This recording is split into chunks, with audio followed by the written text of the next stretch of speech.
Monsieur Cédric. Bonjour.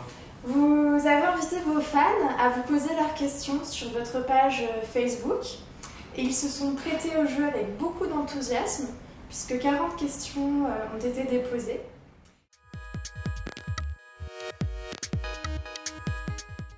Parce que je trouvais que c'était une idée plutôt sympa et en plus dernièrement, jusqu'à présent j'ai toujours répondu autant que je pouvais aux messages personnels sur mes différentes pages Facebook ou mon site, et dernièrement j'ai beaucoup moins de temps pour répondre de manière plus personnalisée aux lecteurs qui m'écrivent, et pour moi c'est super important de garder un contact avec les lecteurs, et je me suis dit que de regrouper tout ça dans une fois pour répondre à diverses questions que les gens pouvaient se poser, c'était sympa à organiser.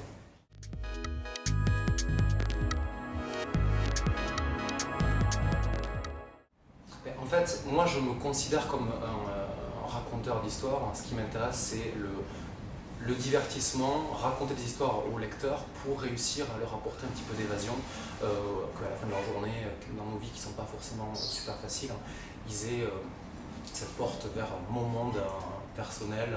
Et vraiment ce que je recherche, c'est ça, c'est le plaisir du lecteur au centre de tout ce que je fais. Je pars du principe que je raconte des histoires pour divertir les autres. Ça c'est évident.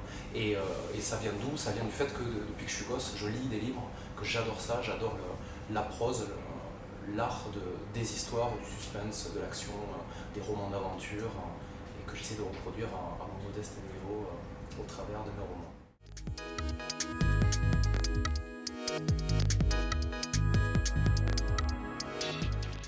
Déjà j'écris en musique parce que pour moi la littérature c'est aussi une histoire de rythme, de couleurs, et je trouve que les diverses musiques ont cette richesse d'expression là, et en tout cas je m'en inspire énormément quand je suis en train de travailler.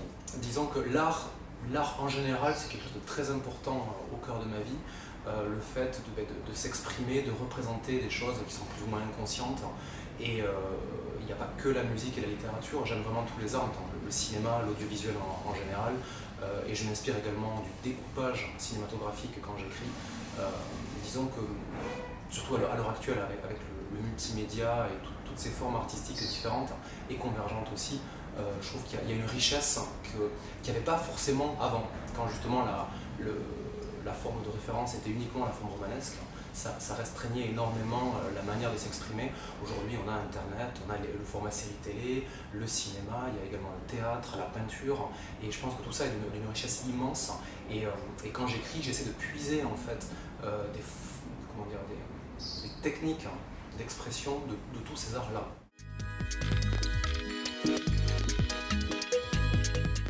En fait, disons que je ne sais pas que je suis inspiré par le monde de la nuit, c'est que j'ai toujours eu, je pense, une façon légèrement différente de voir le monde autour de moi, et une sensibilité, alors parfois à fleur de peau, parfois juste décalée par rapport à ce qu'on peut appeler la normalité. Et c'est juste moi, donc c'est pas forcément un attrait pour, comme on m'a dit souvent, les ténèbres ou les choses noires, c'est juste que j'essaye d'être moi-même, de devenir moi-même, et ça passe par cette exploration de choses qui sont légèrement différentes et qui me permettent aussi finalement de voir la vie sous un angle qui me semble plus intéressant. Et finalement, ce que je raconte dans mes livres, en tout cas le point de vue à chaque fois que j'essaye d'obtenir, c'est notre monde, notre vie de tous les jours finalement, mais vu de manière légèrement différente, légèrement décalée, avec certains détails plus exacerbés, et aussi cette fameuse notion de l'invisible qui devient visible dans nos vies quotidiennes. C'est une façon aussi d'exprimer, on va dire, les choses que l'on ressent, nos émotions, que j'essaie de mettre en image.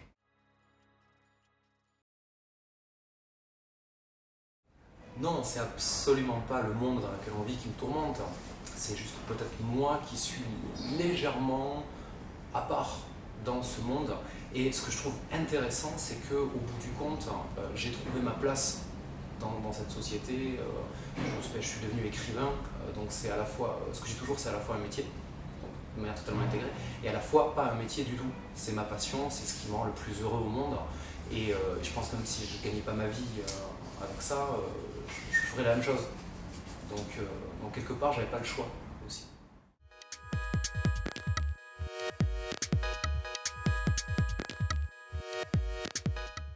Non, je fais vraiment la part des choses. Et là, on revient à ce que je disais tout à l'heure, mais c'est vrai que pour moi, les romans, c'est du divertissement. Donc c'est une forme d'art c'est beaucoup de travail. Et le but, c'est d'obtenir quelque chose qui fonctionne. En puisant dans des choses qui sont personnelles, qui sont intimes, mes livres, déjà ils sortent de ma tête, c'est des choses qui n'existent pas à la base, et c'est des petits bouts de moi, puisque je vais chercher au fond de moi tout ce que je raconte, mais je fais vraiment la distinction entre les histoires et la réalité. Et je pense que quelqu'un qui n'arriverait pas à faire cette distinction-là aurait des soucis dans la vie, au quotidien, en fait, dans la vie de tous les jours.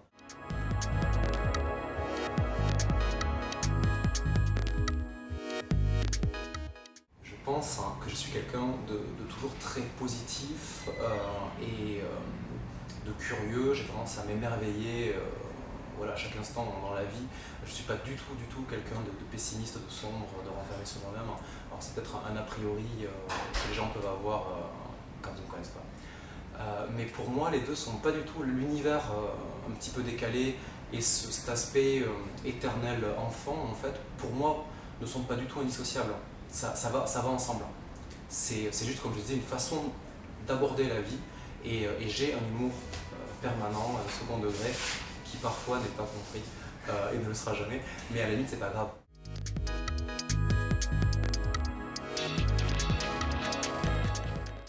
Le surnaturel, est-ce que j'y crois ou pas? Je me pose vraiment même pas la question en fait, disons que ça me fascine, ça m'émerveille comme elle le dit si bien. Le terme est très bien choisi. Disons que le surnaturel, ça fait écho à tout ce qu'on a en nous, à notre imaginaire, à nos rêves, aux choses qu'on imagine sur les pans obscurs de nos vies finalement, les choses qu'on ne voit pas à la lisière de nos existences. Et moi, que je trouve extrêmement intéressant à travailler comme thème de livre, et extrêmement palpitant. Parce que voilà, on peut toujours se demander, et si c'était possible, qu'est-ce qui pourrait se passer, et si vraiment il y avait des forces supérieures qui régissent nos vies.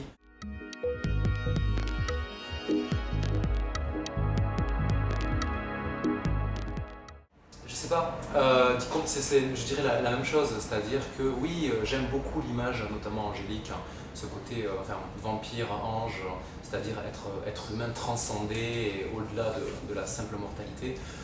Mais après, mes rêves, c'est là-dedans que je puise toutes les images et les thèmes et les personnages qui vont ensuite peupler mes livres.